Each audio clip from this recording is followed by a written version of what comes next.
నమస్తే. ఏపీలో మరో ల్యాండ్ స్కామ్ కలకలం రేపుతోంది. విజయవాడ సమీపంలోని ఇబ్రహీంపట్నం కేంద్రంగా 700 కోట్లకు పైగా విలువైన ఆస్తులను ఓ ముఠా కొట్టేసింది అనే ఆరోపణలు ప్రకంపనలు సృష్టిస్తున్నాయి. ఈ అంశంలో మాజీ సీఎం జగన్ ప్రస్తావన కూడా తీసుకొస్తున్నారు.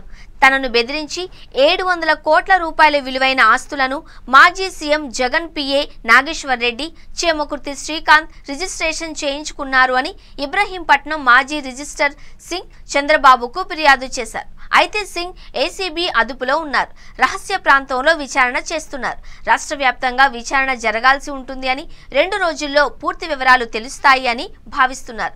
గత ఏడాది ఆయన ఇంట్లో ఏసీబీ సోదాల తరువాత ఆయన పరారయ్యారు. మరోవైపు ఈ విషయంపై శ్రీకాంత్ స్పందించాడు. తాను తప్పు చేసినట్టు రుజువు చేయాలి అని సవాల్ చేశాడు. చేమకుర్తి శ్రీకాంత్ జబర్దస్త్ నటి రీతూ చౌదరి భర్త కావడంతో ఈ విషయం మరింత హాట్ టాపిక్ గా మారింది. అంతేకాదు, శ్రీకాంత్ మాజీ సీఎం జగన్మోహన్ రెడ్డి బినామీ అని ఆరోపిస్తున్నాడు సింగ్. ఈ భూములన్నీ విశాఖ, విజయవాడ, కాకినాడ, రాజమండ్రి, కడియం ప్రాంతాలలోనే ఉన్నాయి అని సింగ్ వివరణ. అక్రమ రిజిస్ట్రేషన్ ఒప్పుకోకపోవడంతో తనను కిడ్నాప్ చేసి గోవాలో బంధించారు అని ఏసీబీకి ఫిర్యాదు చేశాడు ఆయన. విడుదల చేయాలి అంటే ₹1 కోటి ఇవ్వాలి అని తన కొడుకును డిమాండ్ చేశారు అని కంప్లైంట్ చేశాడు.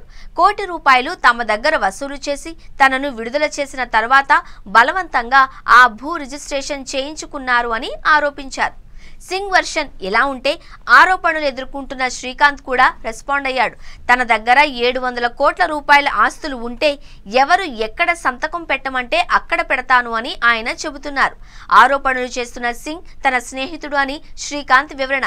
ఆయనే తనకు 40 లక్షలు ఇవ్వాలి అని చెబుతున్నాడు. ఈ ఆరోపణల వలన తన ఫ్యామిలీలో కూడా గొడవలు జరుగుతున్నాయి అని అంటున్నాడు శ్రీకాంత్. ఇద్దరి వెర్షన్లు విన్న తరువాత ఎవరి హస్తం ఏంటో తేలాల్సి ఉంది. ఇప్పటికే సింగ్ ఏసీబీకి ఫిర్యాదు చేశారు కాబట్టి ఈ 700 కోట్ల రూపాయల భూ కబ్జా ఆరోపణల్లో నిజానిజాలు తేలాల్సి ఉంది.